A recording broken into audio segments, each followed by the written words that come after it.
Thank you for taking the time to watch this video in regard to some of the activities that are going around in the city. I want to catch up on a few things. It's been a couple of weeks since we've had the opportunity to have the Merida men in here videotaping us, so glad to have the opportunity to again catch you up on a few things.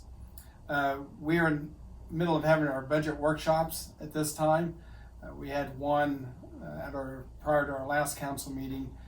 We have 3 more workshops scheduled that'll be take place July 26th, August 9th, and August 23rd.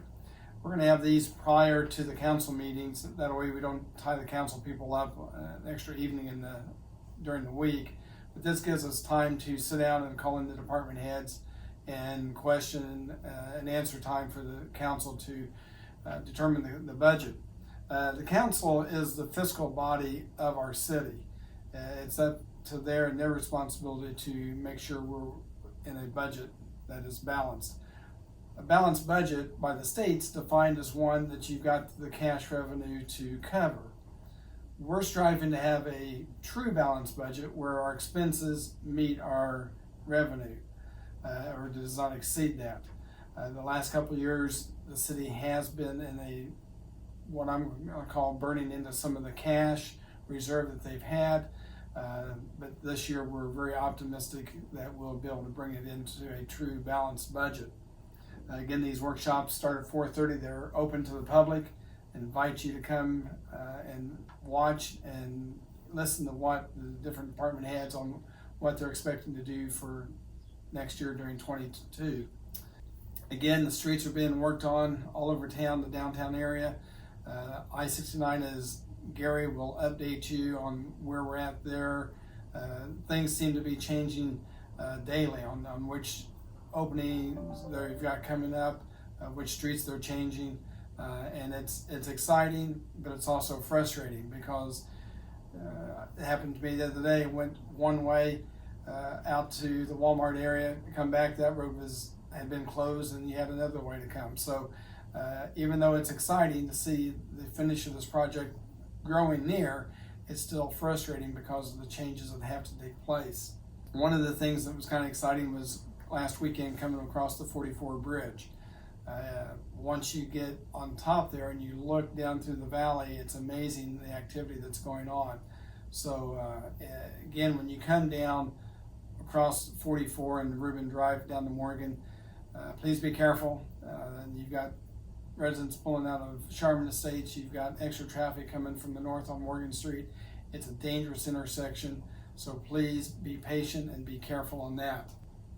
Our police department is still monitoring traffic throughout town, pulling over the semis, giving them direction, giving them tickets, trying to help curb some of the speeding that is taking place.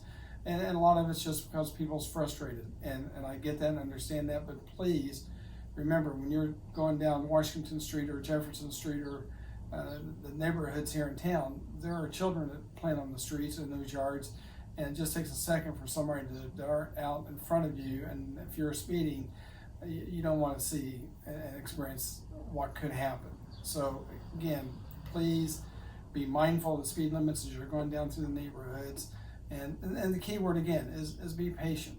You know, that's what we've been talking about for the last 6 months, is just to be patient and work with everyone. Good afternoon. Hi, I'm Gary Oakes. Hey, I'm in summer attire today. I hope you're all enjoying the nice weather we've got. Let me bring you up to date on a few things happening around town. Meetings we've had the last week. We've had some conversations regarding the plumes that include Twig and Harmon Becker and the O'Neill site. Coming really close to drafting a memo of understanding that would accompany the environmental restricted ordinance prohibiting wells that exist within the plume for use as potable water. We know that it's contaminated. Anybody that has a well that's using water from there shouldn't be doing so. And our effort in moving forward in negotiations with those responsible parties is that they will pay $4,000 in order to hook you up to city water. We know our water is clean and good, so that's the effort that we're making with as far as our plumes go. Paving. We're going to, Monday night, hope to approve another section of the paving contract. We've done a big piece already this early summer. Altogether, we're shooting for 18 miles of new paving in the city. And so this will be release of the second contract, and there'll probably be a third contract that follows that. In addition to that paving, there'll be some other paving that will accompany some dry wells that we're going to build down on the south end of town, down along Virginia and Duo. That section of town there has some water issue problems, so we're going to put in some dry wells there. And after we dig up to put in a dry well, it only makes sense to pave that area as well. So that's what's going on paving wise. Let me look at my notes. Some of you might drive the Artesian Boulevard, the new road that goes around the outside towards Walmart. I've noticed flooding issues down through there. We're working with NDOT on that. It's kind of obvious that Artesian itself pretty much makes a dam or a levee down through there. The water can't flow across through there. It does some funny things that they didn't expect. We know that from the one viaduct that goes through there that in fact we see watermarks, stain walls marks above the opening on that head wall. So we know it's acting as a dam in those locations. So they're reviewing their design and they're going back and resurveying to see what is physically happened, that if as built match what the design was. That's always the question that you have.